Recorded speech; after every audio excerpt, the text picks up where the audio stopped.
Hello, welcome back to the podcast. My name is Finn, and today I have a pretty groovy special guest, Den of Geeks. How's it going, my friend?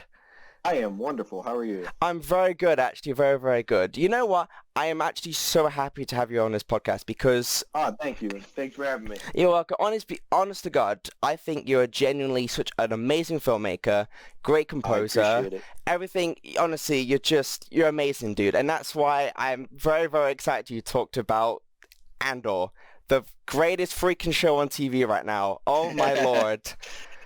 Yes, I am excited to talk about this. I could talk about Andor all day, and Y- I feel like I'm annoying everybody around me by talking about it so much. So this is probably good. I, yeah. I think you're doing my entire household a favor here. I think to me, Andor as a show, I'm still in awe that it actually exists Yeah, because I am. yeah, Sorry, you go ahead. oh, actually, it's it's because from the past few months and over the past few year, because we've got like Boba Fett, Kenobi, Bad Batch, all shows that I've been genuinely really, really excited for, and each one just feels like just a massive step back in terms of quality. But Andor, it's just on another level. It doesn't even compare. Yeah, no, I feel that, and especially it's like, I've watched every single one of the Disney Plus Star Wars shows and every single one of the Disney Plus Marvel shows. And, I've kind of just, I'm not going to lie, I've grown completely numb to it, right? Like, I feel like they're all more or less, minus Mandalorian, and I'll talk about that in a minute, but like, especially over the last like year or so, I've just felt kind of numb watching the Marvel and Star Wars stuff. Uh, Despite, like, I was so excited for Kenobi, um, which, I ultimately wasn't a fan of it, but Andor comes along, and it's just like, it's almost like bothers me how good it is because it's like if you guys were capable of creating stuff on this level the entire time, why didn't? I'm not just talking about the writing, but like even just the visuals. It's on a different plane compared to the other shows.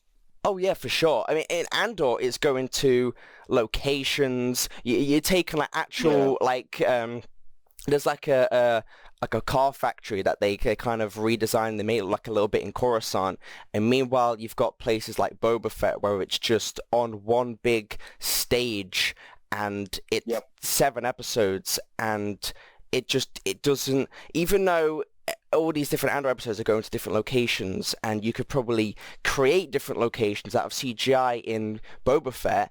It just looks terrible, and it's hmm just so lazy in comparison. And when Andor finishes up, I really don't think I can go back to just watching that level of.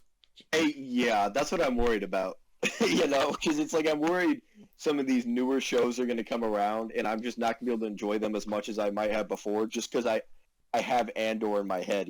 Yeah, I'm terrified for Ahsoka. I am so That's what I'm scared. I'm becoming increasingly more worried about that. It's like Mandalorian, I know will probably be of quality. It usually is. And this new season looks really promising. I think the trailer looks really good. But it's like Ahsoka's kind of a wild card right now? Yeah, I think it's going off because we know very little about Ahsoka, and Yeah. it's because Andor is its own little thing, and then we've got like Kenobi, Boba Fett, and Ahsoka. That's all like John Favreau, Kenobi sort of level. So that's why I'm very scared for that show purely because Kenobi and Boba are very much just they're playing it way too safe. It's very much it's not trying to Yeah. it doesn't exist like it's trying to tell a really great story. It feels like it's Well, just being shoved out there for the sake of it, you know what I mean? another thing that I think is worth pointing out is I don't feel like Boba Fett or Kenobi, at least to me, fulfilled on the promises of the show and like what the show actually promised. Like they made Boba Fett out to be this crime thriller gangster story set in the Star Wars universe, which in theory is really awesome. But I didn't feel like they went very far into that. They just kind of played on a few tropes from crime boss movies and called it a day.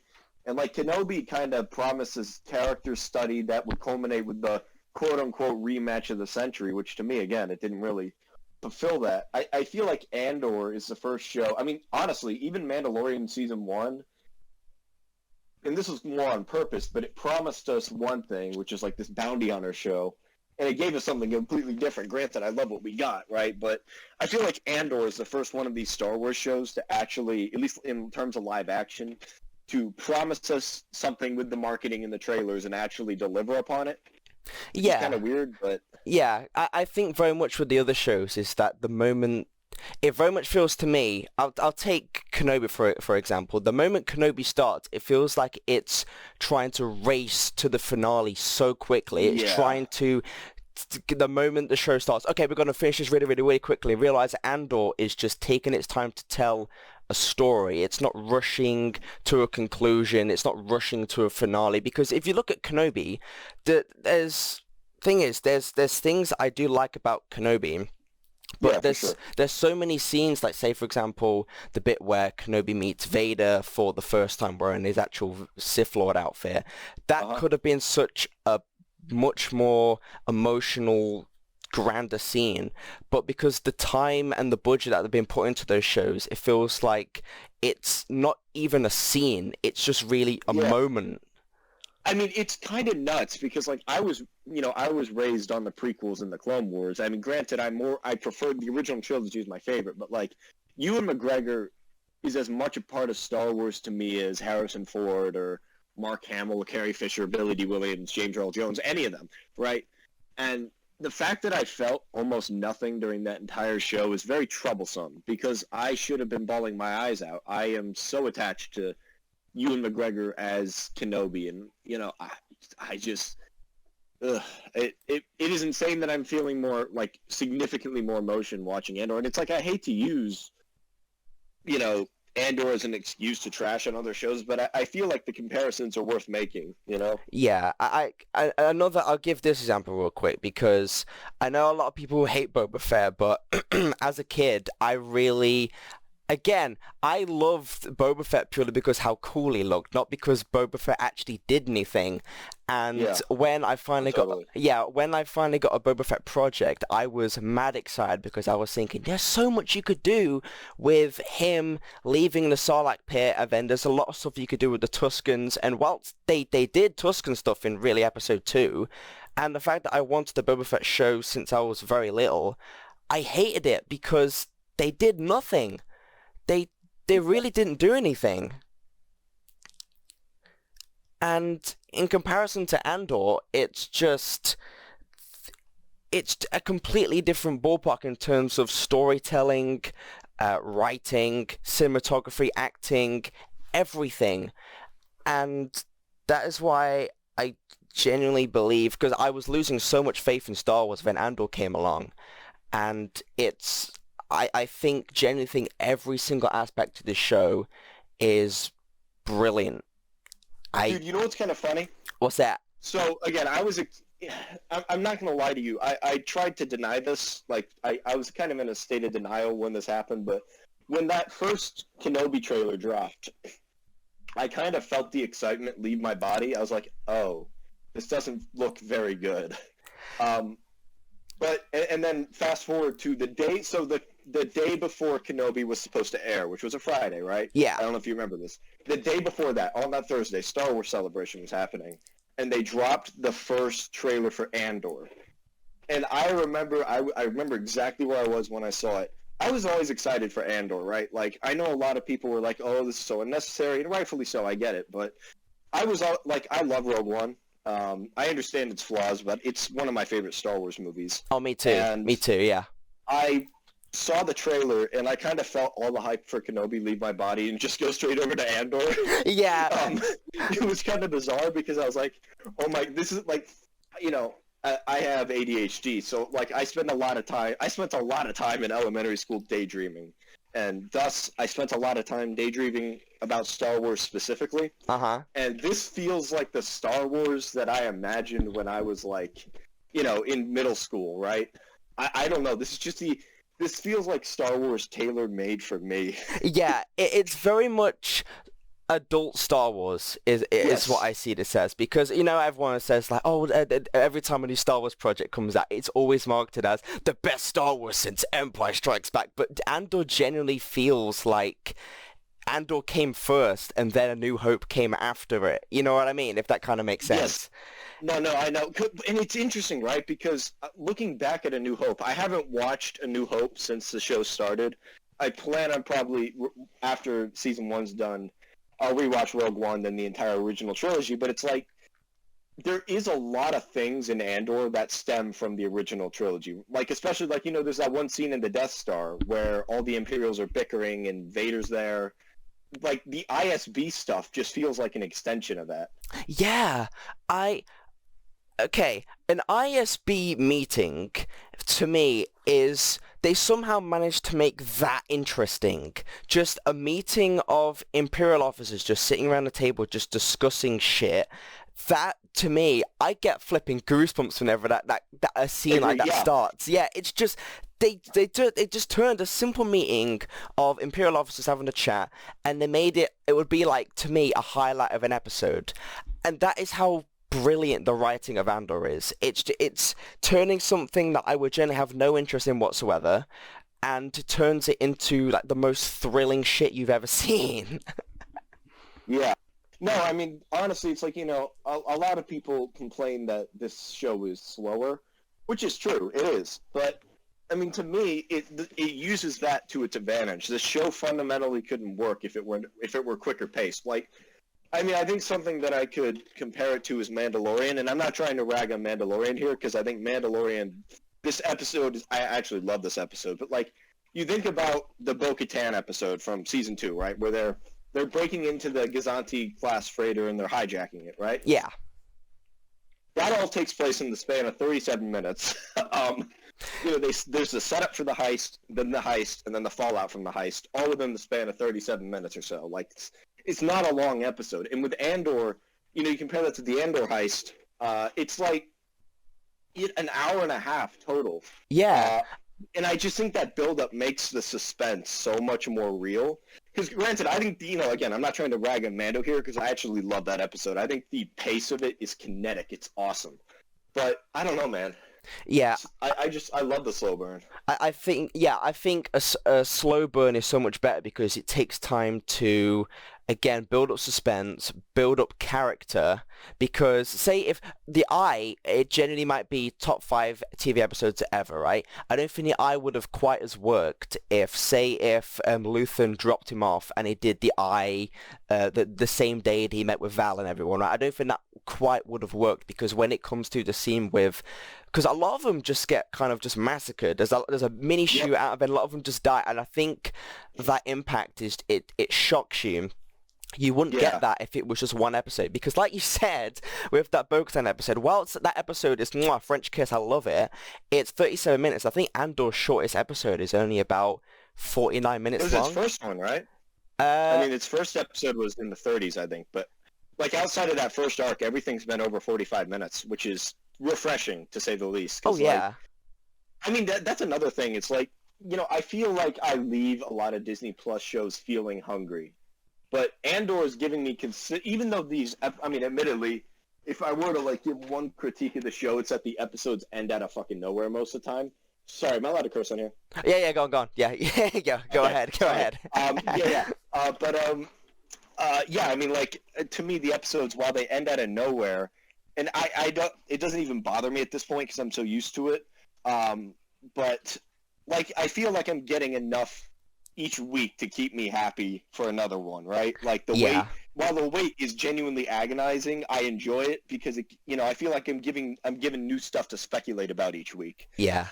I'll compare it to, again, I always keep comparing these Star Wars shows to Boba Fett because it's just a massive leap in quality.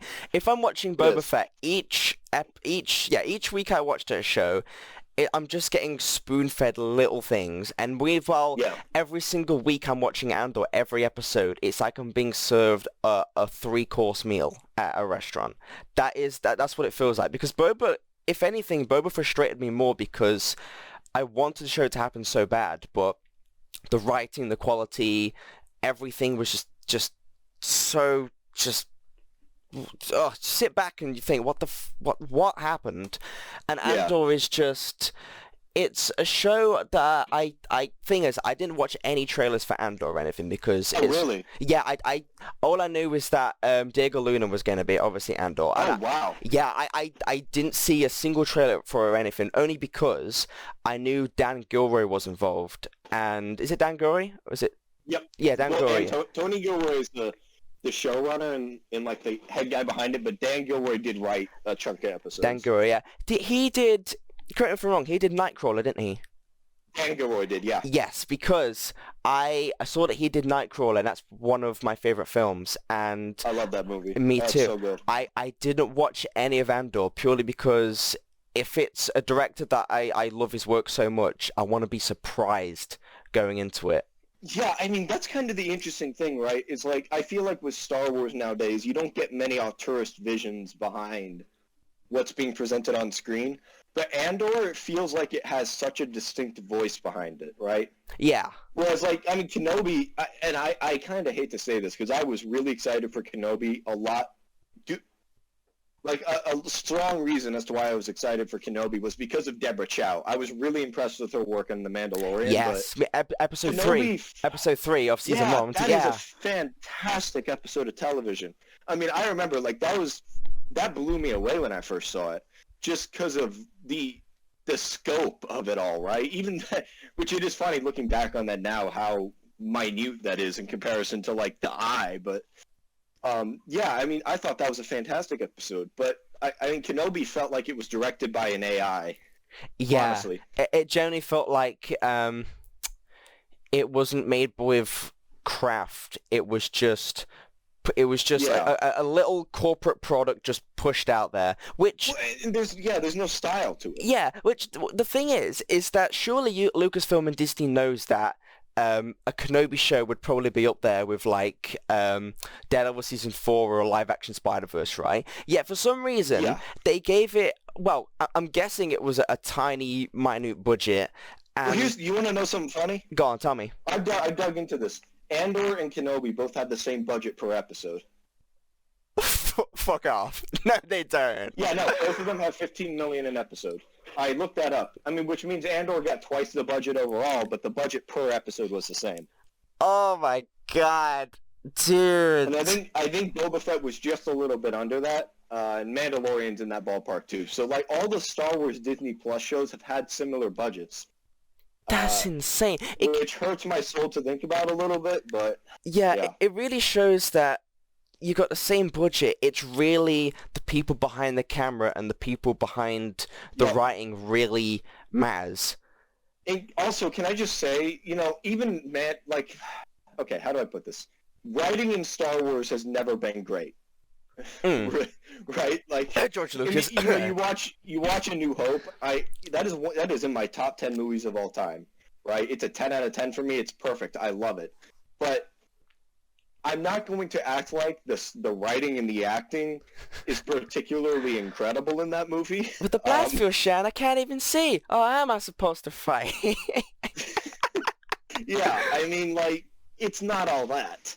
But I also think that's, like, part of its charm, right? That's part of the original trilogy's charm, is that it's kind of got this very specific style of writing and acting that's kind of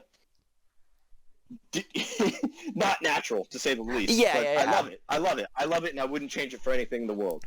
The prequels, we all know how the writing and acting in that is. The sequels, well, the acting is pretty good. I mean, it's nothing revolutionary, and I think the same would go for Rogue One, but in Solo. But Andor is the first time I watched a Star Wars project, and I've just been in awe of the writing and the performances that are being given. Yeah. Because I feel like this is genuinely, like, if you're an aspiring screenwriter, there are things in this show you should be looking at and paying attention to. Yeah. Because it's a golden example of how to do things, right? Like, I think that line at the end of the last episode, you know, they're never more than 12. That line just, I got goosebumps. Yeah, me too. Okay, we'll talk about Andy Serkis at some point, but that final line, that is... Because, again, Andor does kind of just cut sometimes when finishing episodes, but that line... That ending was not one of them. That was like I mean, I would say the first episode kind of had this... There have only been like 3 episodes that I think had really solid endings, but this was the best one by far. Oh yeah, the moment that episode ended, I just looked at my dad and I just went, "Oh, oh, that was sweet." I think, because normally I compare Andor to a lot of other Disney Plus shows. If I look back at, say, Boba again, for example, there's always a bad episode, okay episode, media. It's always just, it's not like a continuous upline of just greatness sort of Boba. It never slowly gets better. It's always an inconsistency of okay episode, mediocre episode, bad episode. Yeah. Andor gets better every single time. If I scroll down my Disney Plus timeline of just all the Andor episodes in a row, there's not a dip in quality. It's consistent. You know what's kind of sad? Go on, what's that? I would say the quote, and I say weakest very lightly because I don't think there's been an episode of the show that hasn't thoroughly impressed me. I would say episode 1 is the weakest, just because that episode is set up and nothing else, and it's, Yeah. But I think it's really well crafted setup, and it's setup that has immense payoff. But I would say, like, my least favorite, and again, I hate using the word least favorite, but my least favorite episodes of Andor are still better than pretty much anything in Kenobi or Boba Fett. Absolutely. Absolutely. Kind of depresses me, but whatever. Absolutely. I'm big on my action, and I find Mon Mothma's plot more interesting than anything Boba Fett had to do with the Tuskens. Anything. Well, another thing about Boba Fett is that I feel like oftentimes and Kenobi, it's like I feel like it's kind of freeing to watch a Star Wars show that doesn't. All right, like, for example, like I think the biggest offender of this in movie history is like Transformers and Fast and Furious, where they build the plot to have action, right? Yeah. That's the only reason that there's a story, is to have wild-ass action scenes. Yeah. And granted, I love Fast and Furious. I'm not trying to dunk on them, but I feel like Kenobi and Book of Boba Fett kind of had that happen quite a bit. Like, you think about the chase scene where those guys are going after Leia. What was the point of that scene? Yeah, like, it was a what chase was that? Scene, and that was terrible.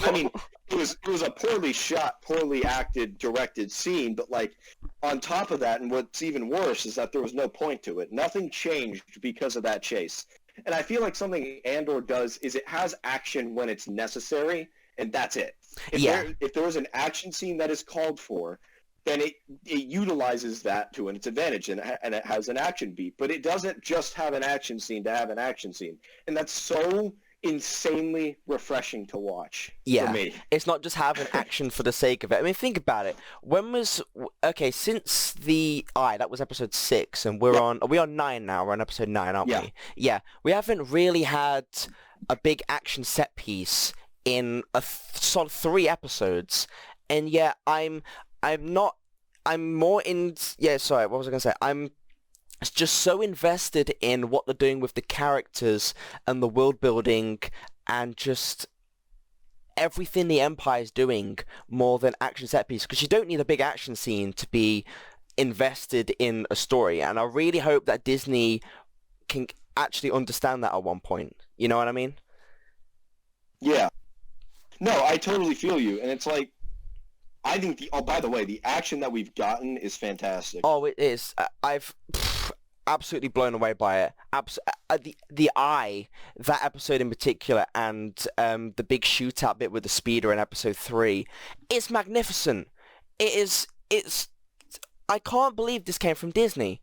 I cannot believe this came from Disney. So, I want to talk about that for a minute, because every single Disney Plus show that's indulged in politics feels watered down to an extent, right? I mean, I thought Falcon and Winter Soldier had some fascinating commentary, but I thought even by the finale, Sam's speech was way too fucking cliche for me. I mean, none of the it's just, I'm just like, this feels like an HBO show in the way that it presents its dialogue, and because it's like genuinely complex writing. Like my dad had to rewind a scene one time because like he had to check his text and he completely missed what happened. But it's like, that's another thing, and that's another thing that I always say to people who think that the show is slow, which again I think it is, but it's like, I don't think you can skip a scene in the show. If you miss a scene, you're missing something crucial. I can't think of a single scene in the show so far that hasn't been important, right? Oh, for sure. Yeah. And dude, and also, like, can I talk about how great Genevieve O'Reilly is as Mon Mothma? Yes. She has blown me away performance-wise. She's been fantastic. She has. Mon Mothma to me has always been a really whatever character. Like, she's cool, and she says that one line in Return of the Jedi that everybody knows, but that's about it. And also, just what a great story for Genevieve O'Reilly. Do you know the whole backstory behind her as Mon Mothma? Before this show, I knew nothing about Mon Mothma. Literally nothing. Oh, no, but like the actual actress playing her. Do you know how she got in that role? Tell me how. So, back in Revenge of the Sith, Genevieve O'Reilly was cast as Mon Mothma, and she was you can look it up on YouTube. It's actually a fascinating scene that I highly recommend. But there's a scene between her, Bail Organa, and Padme right after the Empire was formed, and they're kind of discussing about, the politics, and they're all nervous about it, right? Yeah. They're nervous about the Empire and all that. And that's when Genevieve O'Reilly was first cast as Mon Mothma, but that scene was cut from the movie. Oh, okay. So they just kept her on. When Rogue One came around, they kept the casting with her. I mean, they didn't have to, but they did. And I just think that's kind of a neat story. It's like she went from being, cast in a Star Wars movie and then being cut out of it to being the co-lead in a Star Wars show. I think that's awesome. Imagine being how distraught you must be being just your entire scene just being completely cut out and then being put in the best Star Wars project that's ever been put out in a big major role. You must be like pretty chuffed with yourself. She's fantastic in this, and everything that they're doing with Mon Mothma. Because say if just the writers of Kenobi or anyone beforehand, right? They would have just put Mon Mothma in very much as just like a cameo or just like a remember this character sort of moment. But they very much put Mon Mothma in the show, and she has a full reason to be there. And I love the fact that she's not just like the same Mon Mothma that we know in like Rogue One and you know what I think's kind of funny too? What's that? She does not even know a Cassian's existence yet. Yeah. And that's like kind of it's like, but it doesn't feel like she needs to, right? I mean, we know those stories are going to converge, but they're honestly, like, I kind of figured they would meet up a lot quicker in the show, but I think it's just going to be all the more satisfying when they finally interact. Yeah. Which is funny because we've seen them interact on screen before. Yeah, I love the fact that it's not rushing. Again, it's not rushing to things. It's taking its time with it as well. And I think my favorite part of this entire show, and I've said this before, is it's no ties to any Sith, Force, or Jedi or anything like that. This is a show about people. Real, generally working class people, and how their lives are impacted by this sudden change of power in the galaxy. And that's what I love so much about Andor. It's kind of funny to think that we've never had a season of Star Wars television or a movie without a lightsaber in it. Yeah. That's actually kind of bizarre. I mean, even Solo had a lightsaber in it. I think Andor is going to be the first one not to, but yeah, I mean, it's just refreshing to see a boots-on-the-ground view of Star Wars, right? It really is. See, like especially in those first 3 episodes, we see people going to and from work. We see what that process is like. We see people just eating food, going to bars, hooking up. It's like we see the minute stuff that the movies don't have time to explore, which is great because then you understand. You kind of get a better understanding of what the rebellion is actually fighting for, right? Yeah. In those first 3 episodes. And then, past that, especially these last 2, you kind of get a better idea of what they're fighting against. Yeah, 100%. And I think that's absolutely amazing. And what I also love is that it also takes the time to have each... Again, the Imperial side and how it shows their personal lives. Like, again, with Cyril Khan's character... you'd never even think of having a scene with like an Imperial officer going home, seeing his mom, talking through how he's had a stressful day at work and how this big conflict has impacted his job. It's like, what am I watching? Is this real life? Who created this Jesus? It's it's like I never thought I'd ever see this because I didn't think the people behind the camera would ever care. You know what I mean? And that's why I Yeah. think it's just insane the fact that just this concept hasn't been done yet. Because I remember when Disney Plus, before it was officially announced back in 2018, it got leaked Jeez, I can't beforehand. believe it was that long ago. Yeah, or it Yeah. feels ages ago. And the first two shows that were, I don't know, the first three shows that were leaked to be happening was WandaVision, The Mandalorian, Uh-huh. and Andor back in 2018. And now Yeah. it really it feels like Andor is taking its sweet time to come out, and I'm really thankful You for know that why it's taking its sweet time. because they want Again, to effort in. there's another behind-the-scenes story that you might not know about. Oh, Are tell you me. aware of how Tony Gilroy got onto this project? Tell me. I'm intrigued, actually. I want to know. Okay, so they originally asked Tony Gilroy to come onto the show, and he declined when they first started production. So they had written the entire show without his input at all, right? Yeah. And so they sent the scripts to him for feedback, and he did not like them, to say the least. He thought they were not good. So what he did was that he wrote an entire, what he called a manifesto on what he thought the show should be instead. And he sent it to Disney, and they were like, if you want to do this, you can do this. And so they scrapped all the scripts they had. It was originally supposed to be like a Butch Cassidy and the Sundance Kid style show with K2 and Cassium, which just sounds not very good. But Forgettable, yeah. I mean, Tony Gilroy was talking in an interview about how he was surprised Disney went for this, because of how bold it is. And I'm surprised honestly, they went after for seeing this. The show, I am surprised too, and I'm surprised, and I'm happy that Tony Gilroy decided to write that manifesto, because otherwise we would not be getting the show. Oh, he's amazing. I can't. I reckon what it would have been like a Cassian Andor like buddy go through the galaxy kind of movie. 6 episodes, and it probably would have been super forgettable if that's what they went with. And I'm so glad that the fact that they came to him and it's like, you know what, I'm gonna write something better, and they went with it. That's what a legend. I think that's such a baller move. Yeah. Oh, that's such a great move. That's amazing. Oh, yeah, I love that.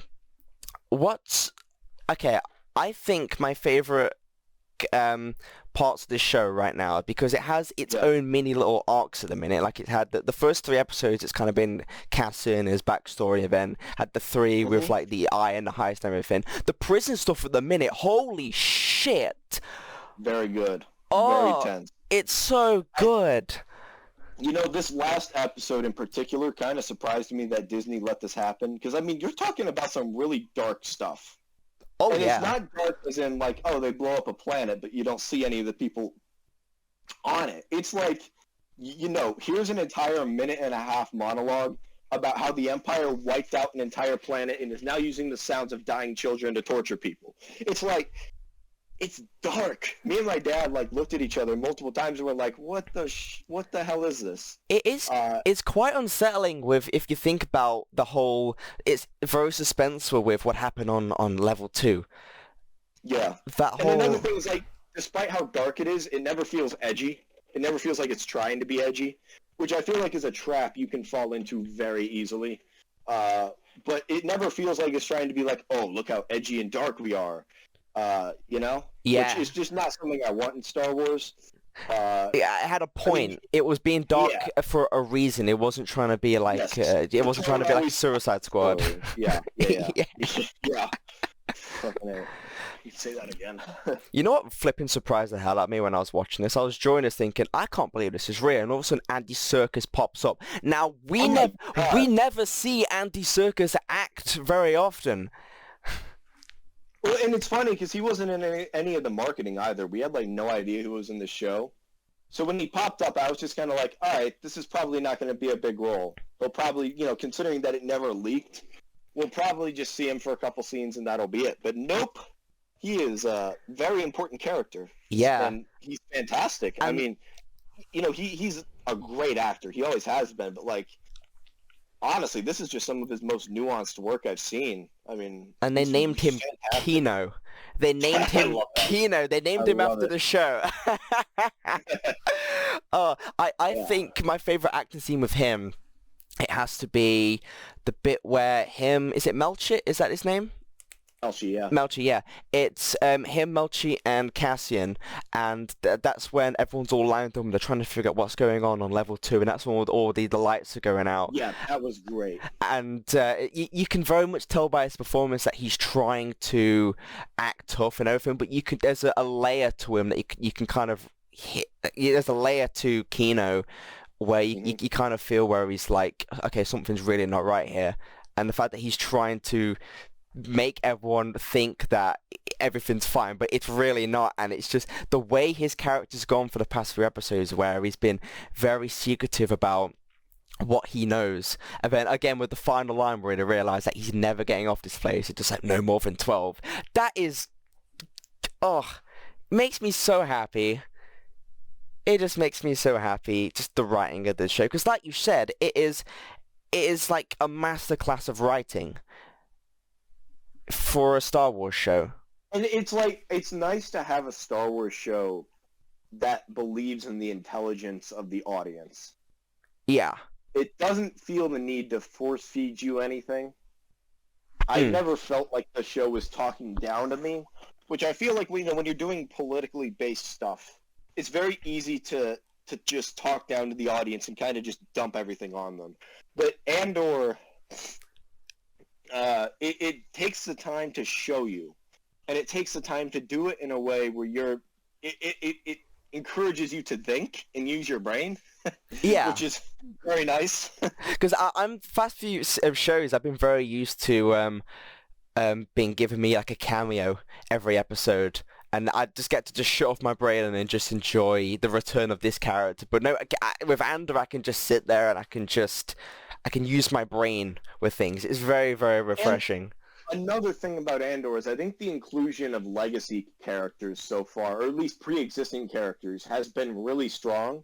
Because we've only got, 2? Right? Well, okay, no, a couple more than that. But, like, we got Melshi, we got Wolf Yularen, we got Saw Gerrera, 2 tubes, and then Moroff is in the background of Saw's base, right? So just a couple of, like, none of these characters are people, like, if you went up to a random person on the street and said, hey, man, do you know who Wolf Yularen is? They would say no, because he's mainly been in the Clone Wars, right? Yeah.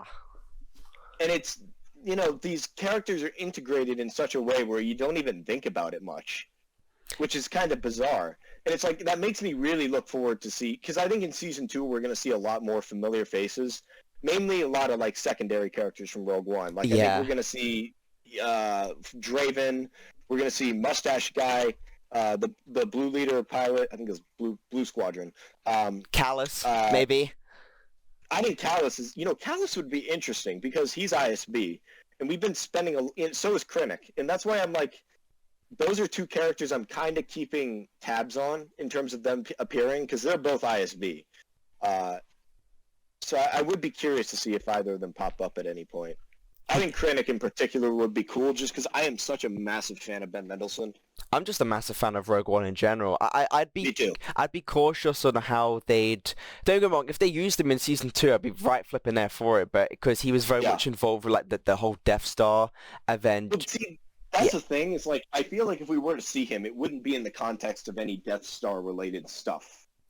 Yeah. Because I feel like that's a slippery slope getting into Death Star stuff. I feel like it'll really just be towards the last few episodes where, they start to catch wind of what's going on, and then we'll see Andor going to Kafrene to meet with Tivik to discuss whatever is happening, right? Yeah. I think Season 2 might flow really nicely into Rogue One. Well, yeah, I mean, it's supposed to end right before Rogue One begins. Oh, really? Which, by the way, that's just... Yeah. Tony Gilroy's already said it ends with him going to Kafrene to meet with Tivik. Oh, let's go!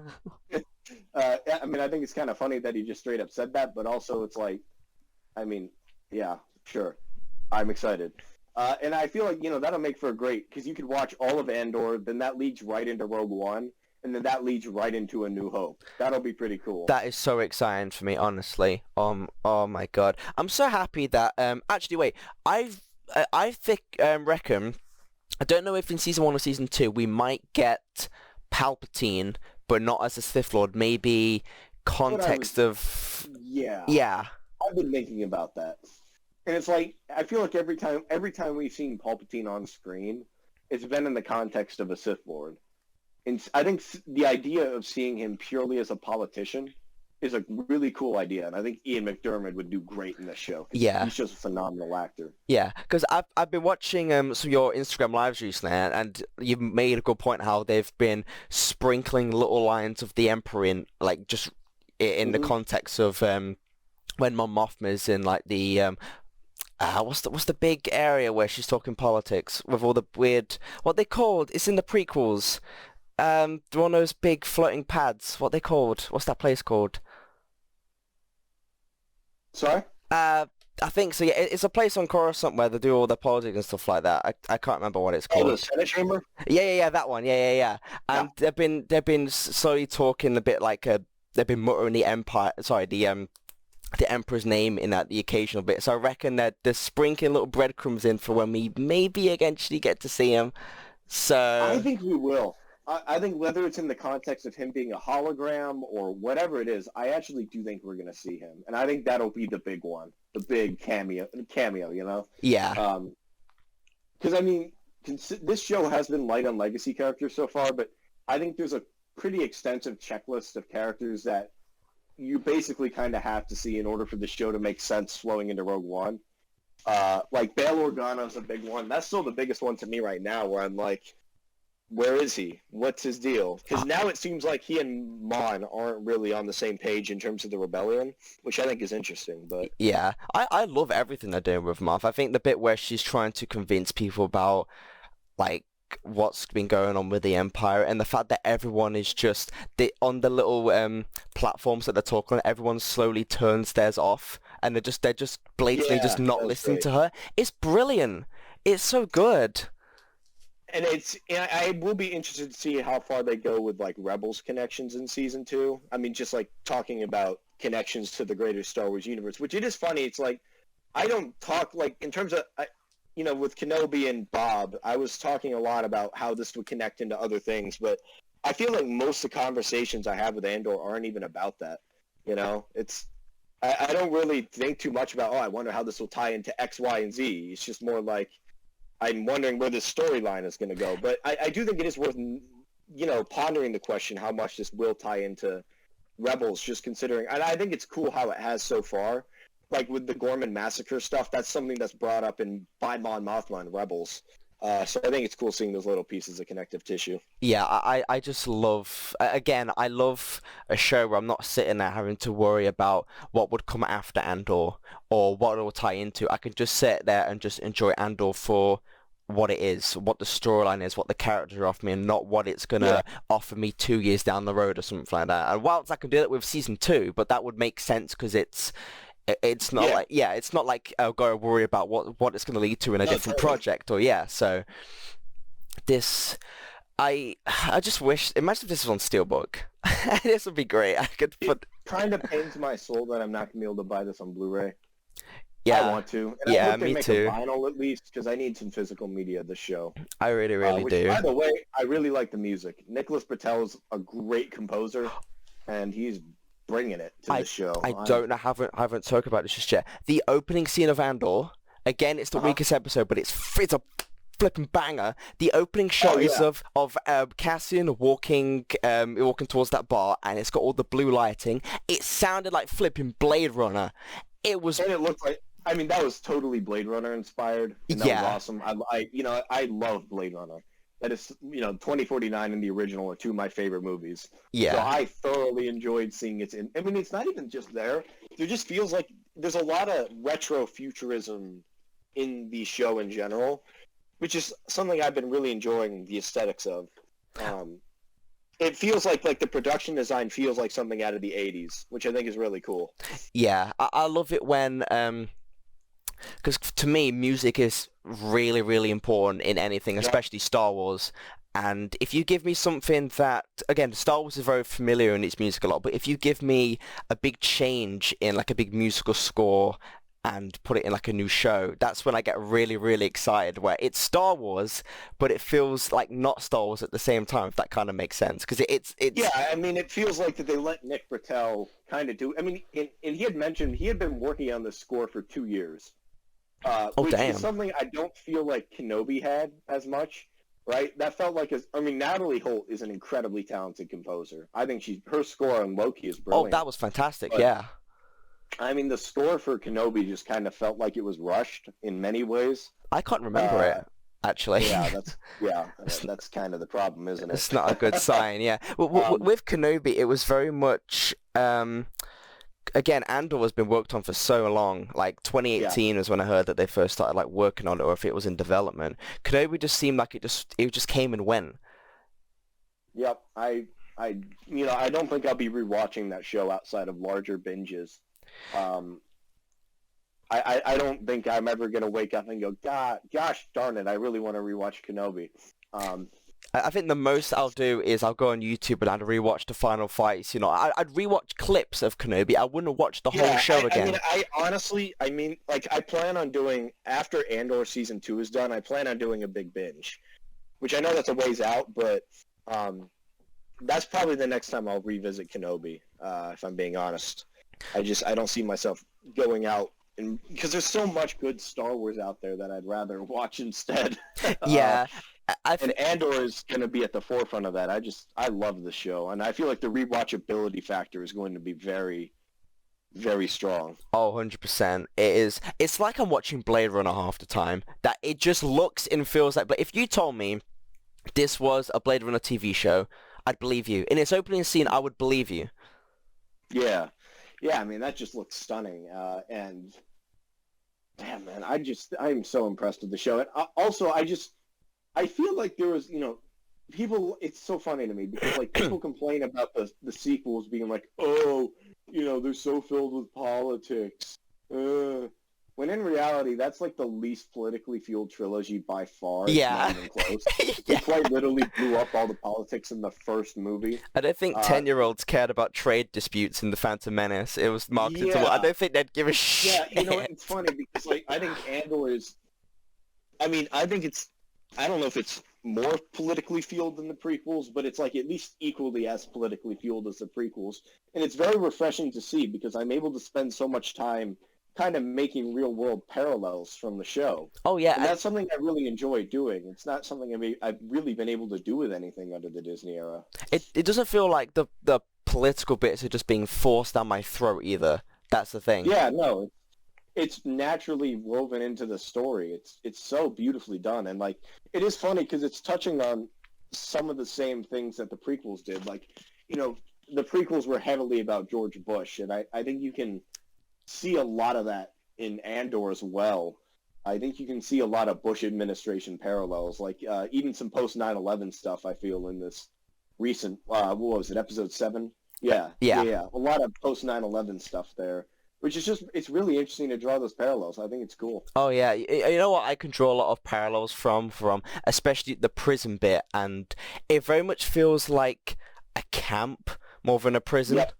And it's just the fact that it's drawing from, because the Empire is basically just, well, kind of Nazi kind of stuff. Yeah. I mean, yeah, absolutely. I mean, George Lucas talked about the various inspirations for the Empire, like, Great Britain, in the American Revolution, and then there was the Nazi Germany, and then there was also the Americans during the Vietnam War. Yeah. It's funny because I feel like you can draw parallels to both, like, Nazi Germany and, like, post 9/11 America. So it's kind of a cool expansion upon the themes of the original trilogy and the themes of the prequels. Yeah, you just made a really good flipping point just there with another thing that I really appreciate about the show is because if you look at a lot of original trilogy, there's a lot of British actors like, like in like the Rebels and like the Empire and stuff like that. Oh yeah. There's so many like British people in this show. Do you know what I'm trying to say? It's like they took their time to put a lot of British actors in this show because they did it in like the original trilogy. Yeah, lots of British people, which makes a lot of sense. This is a very British feeling show. Yeah, it's so much. There's just so much attention into it, and I go online, and a lot of people don't like the show because it's boring, and a lot of people say that there's not enough cameos, which I think that's just bullshit. You don't need cameos are meant to be the icing on the cake, not the entire thing. Yeah. You know, I did see something really. I saw something really funny the other day. Someone made a video. It was Andor theory. Is what's happening with Kino on the prison? Is this his arc to becoming Snoke? Like, are you serious? My brain literally never went there. It's funny because when Andy Serkis popped up, I was just like, oh my god, it's Andy Serkis. It kind of took me to like the end of the episode to remember, oh my god, he played Snoke. I totally forgot about that. Because, I mean, Tony Gilroy even talked about how the fact that, like, Andy Serkis had been in the Star Wars before was not something they even took into account, and it kind of shows. Yeah. They just saw Andy Serkis as like, he's a great actor, he'd do great in this role, and they were completely right. Oh, we haven't even spoke about Diego Luna. He's fantastic in this. Sorry? I just remember we haven't even spoke about how good Diego Luna is in this. Oh, he's fantastic. He's so good. Yeah, utterly fantastic. He doesn't feel to me like the same Cassian from Rogue One, but I applaud that because he feels very secretive. He feels very much like a closed version because see some of the same, mannerisms as Rogue One, but he's such a wildly different person at this point in time, and I think I think binging Andor to Rogue One will be really satisfying watching his character arc. Yeah. It's if anything, we'll be watching this as like the Andor trilogy with season 1, 2, and then Rogue One. Mm-hmm. That's kind of the Andor trilogy. Yeah. I'm excited to see where Dedra's going because she's evil. She's such an evil bitch in this show. The way they did that was insane because it's like you kind of root for her because she's an underdog in her earlier episodes, and then you just see how evil, how ruthless, and it's not like she became evil and ruthless. She was just always that way, and we just never noticed. Yeah, like she was kind of climbing to power in her own ranks, sort of thing. Yeah, it's brilliant storytelling. It is. I can't. And I think she is one of the best Star Wars villains we've ever gotten. Yeah, and it's just an Imperial officer. They managed to make an Imperial officer more threatening than anything the Pikes did in Boba. Anything they did. It's nuts. I mean, she's a scary motherfucker. I'm very, very terrified of her. She is. I think, something that I think is even scarier is the prospect of her and Cyril working together. Like, if Cyril works, joins the ISB, that's going to be troublesome, to say the least. Oh, for sure. I mean, because I feel like those are two characters that they are just a dangerous combination. Yeah. Just seeing them together. I think they have too much in common. Their goals are too aligned. I just feel like they're going to be dangerous together. I feel like they're going to be trying to put each other in each other's pocket in sort of areas. And again, that kind of what do you think they? How do you think? What was it? I forgot what I was going to say just then. With I didn't expect Cyril to kind of be. He's kind of infatuated with her at the minute. At the end of the last episode, I think I think they're both kind of down for each other. I think they both kind of feeling a little something there, which is it is easily the most bizarre sexual tension I've ever seen in Star Wars, without a doubt. Like, it's not even close. That caught me off guard. The big romance time. that they're trying to set up here is insane by like any standard, not even just Star Wars, but like by TV show standards. It's just such a bizarre thing to do. Yeah, I love it. It's probably on the same level. Awkward. It's probably on the same level as like Addison and Corey in Halloween Ends, sort of thing. Yeah, except that was actually kind of horrible. Oh yeah, I hate that movie. But yeah, me too. Yeah, you're right. It kind of does have that same awkwardness, except it feels a little more natural just because of the characters that you're dealing with. Yeah, if anything, it's going to be really scary if they do kind of get together, get closer in terms of like a relationship there, because that means more trouble for the rebels. Like, they're just a scary couple, my friend. Yeah, no, totally. I Gen think that's going to be problematic for Cassian, to say the least. And I think I'm interested to see how these last 2 episodes go down. I know we have 3 left, but like the finale, I'm just interested to see, because that all takes place in Ferrix. At least that's my thought process right now. I'm just curious to see how that all goes down. Yeah, me too. This show. I think I mentioned this to you a few days ago. Is that this show is very much the type of show to kill off like the lovable droid character. Oh yeah, yeah. I think the body count is going to be immense. I think a majority of the new characters are kind of toast, and it's going to be sad to watch. It's enjoyable because I don't think, to me, no one but Cassian feels safe.